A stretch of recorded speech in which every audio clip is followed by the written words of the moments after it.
Welcome back to the Magic Mechanic Radio Show right here on WDBO 107.3 FM and AM 580. Sitting here with Larry Perry, the Magic Mechanic.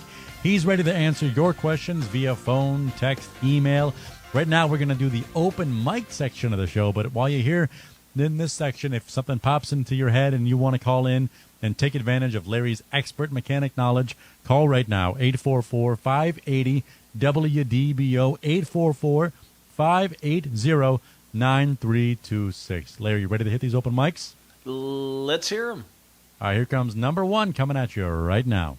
Hey, Larry, Jay from Winter Park. Love the show. I'm looking to get the information on the type of wax that you have used on your boat and you have mentioned in previous shows back. Looking to use it on a 2010 Highlander, and is it good for clear coat finishes? Thank you. I appreciate the information. Yeah, I had kind of ran into this originally by accident. I had a neighbor that had seen me doing a wax on, wax off on a truck I had years ago, and he worked for Lockheed, and so they are always in the know about a lot of crazy stuff. And he gave me a bottle of, it was called Colonite number 845 insulator wax. And the wax is really an unusual kind of wax. It's kind of coagulated in the bottle itself, and it's the only wax that I have ever put on a car that you read the back on the warning, it says flammable. So I'm like, wow, there's a little more in here than just carnauba. But what it is, it's almost like putting a daggone new clear coat on top of your paint. And it is clear coat safe. And it is an industrial wax. And it's used for so many different applications other than an automotive or an aircraft finish. They'll use it to spray it on those big old heavy power lines to keep them from sticking together when they come out of the molds. After being insulated and they're rolling them up, they will spray this on them in order to keep them from sticking and making the rubber pull apart whenever they go to reuse them.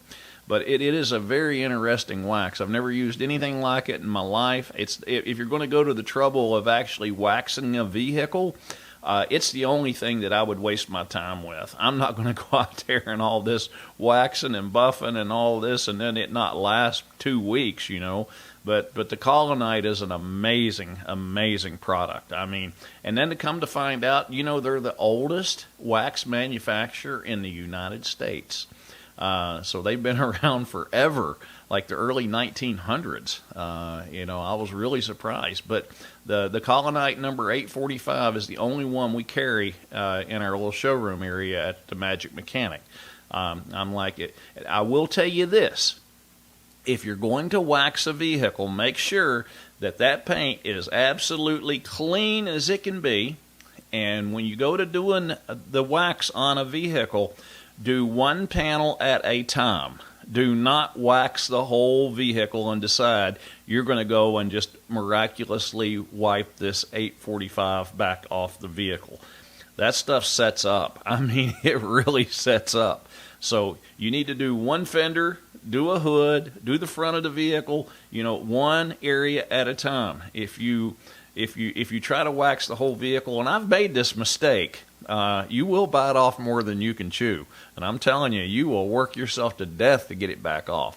Because once it sets up, it fills in all porosity of the paint. And that's what seals it. And I mean, I've put it on offshore boats, beat the daylights out of it for years. We pull it out of the, when the forklift goes and lifts the boat out of the water. And they put it on a work stand for you. That way you can clean the boat up after it's been in salt water all day. And you see the water beating on a boat after, a year or so of being used in salt water. That is amazing. I'm like, that is the most durable wax I've ever seen in my life. And I've tested it. Let's put it that way. If you're going to waste your time doing a wax and you want something that's going to last, I don't think you can beat the Colonite number 845.